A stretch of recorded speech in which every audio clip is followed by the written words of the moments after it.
G'day, I'm Melissa Shannon, founder of digitalscrapbookinghq.com, and today I'm here with a process video to show you how I created this page in Photoshop Elements. The story of this page is a fun day off we had with our littlest boy. The other 3 children were out, so I wanted to document that because it's pretty rare we have a day out just with the Matthew, and it kind of felt like a day off. So I selected some photos which I took on my phone. So then I'm just using a guided edit to create a panorama. And this takes a little while to process. The settings I've used is to fill in the edges of the panorama. And as you can see, Photoshop Elements spends a little bit of time on this, but it's putting together several photographs. And what I really love about this is that it's a great way to just put a big photo across the top of a 12 by 12 or the bottom. So now I'm just typing up my journaling. I often do this in Notepad or Word or something like that, just so that I know how much space I'm going to need. So now I'm looking at some other photographs, and as is my wont, if I don't have a photo that really captures what I was trying to show, I'll often Google for an image. In this case, I'm just looking for a Pokemon Go icon that I can add to this photo. I took a photo of my husband's phone and a monument that we thought looked similar to a Pokemon Go icon, but you couldn't see the screen, what was actually on the screen. So I'm just adding it to the photo myself. And then I added a caption as well, and I'm using the rotation little handle, the circle at the bottom center of the text. So now that I've narrowed down the number of photos I want, I'm going to the Get It Scrapped membership library to download a sketch template. So I downloaded a Scrapbook Coach template design and opened it in Photoshop Elements. The first thing we need to do is make sure we save the document as a new name, because you don't want to accidentally save over your template in case you want to use it again. So here I am dragging up from the photo bin the photos I want to use. I'm still trying to decide which one of those photos to use.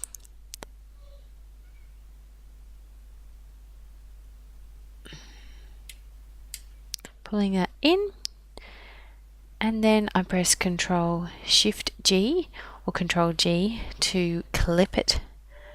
Photoshop Elements has now changed the shortcut key for clipping masks to be the same as Photoshop. So if you have version 15 or newer, Control Shift G now instead of Control G. So I'm just clipping those so that they fit into those grey photo spots.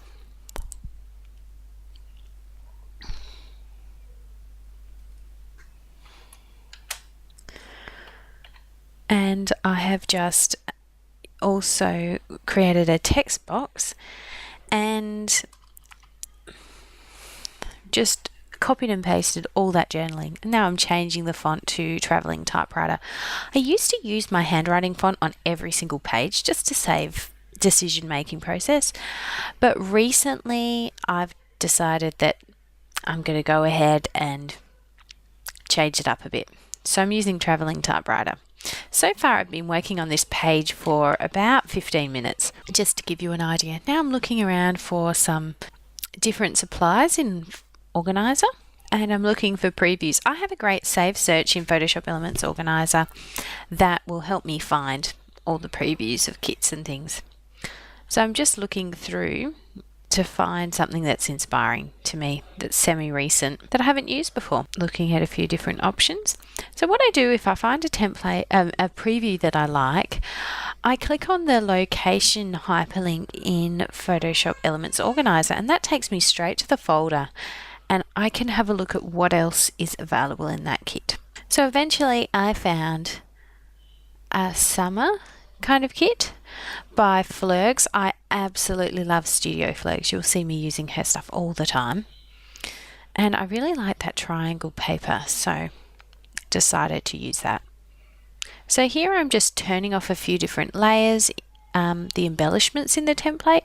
I tend to be a pretty simple scrapper, so I tend to cut down the embellishments, often because I need to fit in a lot of journaling, which I do here.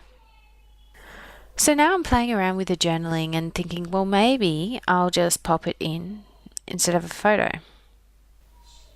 Have the journaling in that area. So in the end, I had so much journaling that I actually used the journaling in one of the photo spots and underneath.